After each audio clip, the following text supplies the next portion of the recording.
नमस्कार दोस्तों। दोस्तों आज मैं आपको एक ऐसी कहानी सुना रहा हूँ जिसमें कर्म कोई भी हो, लेकिन कर्म पूरी निष्ठा से, पूरी ईमानदारी से, पूरी होशियारी से अगर किया जाए तो सफलता आपको मिल जाती है।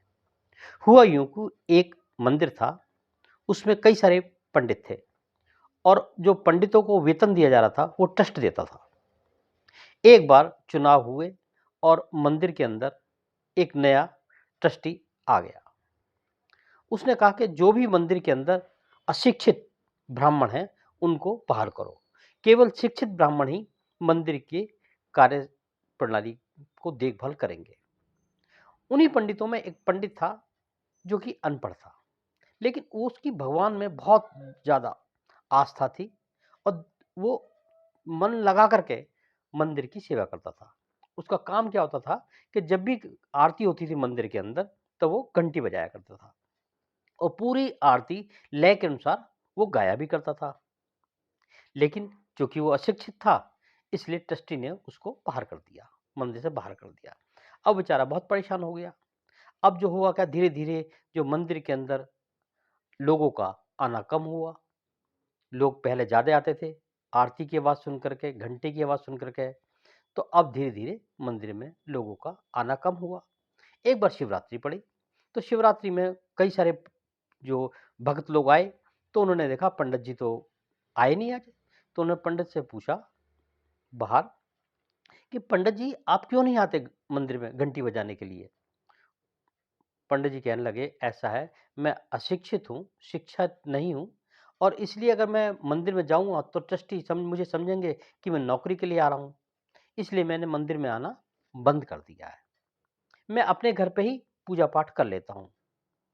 भक्त लोगों ने कहा नहीं, आप ऐसा करो कि आप मंदिर में आना शुरू करो। यूँ कि मैं कैसे आऊँ? तो उन्होंने कहा जी आप ऐसा करो कि एक मंदिर के बाहर एक पूजा पाठ की दुकान खोल लो और हम सभी लोग आपके यहाँ से सामान परचेज़ करेंगे, खरीदेंगे, और इस बहाने आप अपनी दुकान भी चलाओगे और मंदिर में जब आरती का समय होगा तो आप घंटी भी बजाओगे और सभी जो भक्त लोग हैं उसको आपकी घंटी की आवाज़ सुनाई देगी और जो पहला जैसा चलता रहा था वैसा चलेगा। पंडित जी को ये बात समझ में आई। उन्होंने मंदिर के बाहर ही पूजा पाठ के काम खोल लिया। अब धीरे-धीरे उसका काम दिन-दिन बढ़ता चला गया। उन्होंने एक आध नौकर भी रख लिया।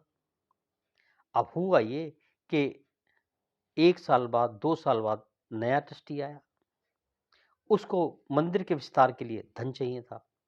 वो घर-घर में सभी लोगों से पैसे माँगने लगे, चंदा माँगने लगे कि भई मंदिर का विस्तार करना है, मंदिर में टाइल्स लगवानी है और एक भगवान की नई मूर्ति भी स्थापित करनी है, उसके लिए चंदा चाहिए।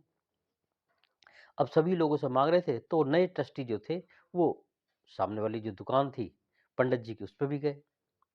पंडित जी ने चेक बुक निकाल दी बैंक से कि जी मैं तो अनपढ़ आदमी हूँ, आप इस पे 10 लाख रुपए भर दो, मैं अपना अंगूठा लगा दूँगा। ट्रस्टी कहने लगे, "अरे! आप तो इतना लंबा-चौड़ा व्यापार कर रहे हो और आपको चेक भरना भी नहीं आता?" क्योंकि मैं एक अनपढ़ हूँ और मैं व्यापार ही चला सकता हूँ और मंदिर में घंटी बजा सकता हूँ, वो काम मैं कर रहा हूँ। तो उन्होंने कहा, "जी आप थोड़ा बहुत पढ़ लिखा लिख लिया करो कि अगर मैं पढ़ा लिखा होता, तो आज मैं मंदिर की घंटी ही बजा रहा होता।" दोस्तों कई बार ऐसा होता है, हमारा भाग्य किस टाइम कब जाग जाए ये कुछ नहीं पता। दोस्तों कोई भी काम छोटा नहीं होता, कोई भी काम बड़ा नहीं होता। अगर आप अशिक्षित हो, लेकिन आप किसी काम को लगन से, धैर्य से, ईमानदारी से, होशियारी से करते हो, तो सफलता आपको कहीं न कहीं कोई आपके लिए दरवाज़ा खुला रखती है।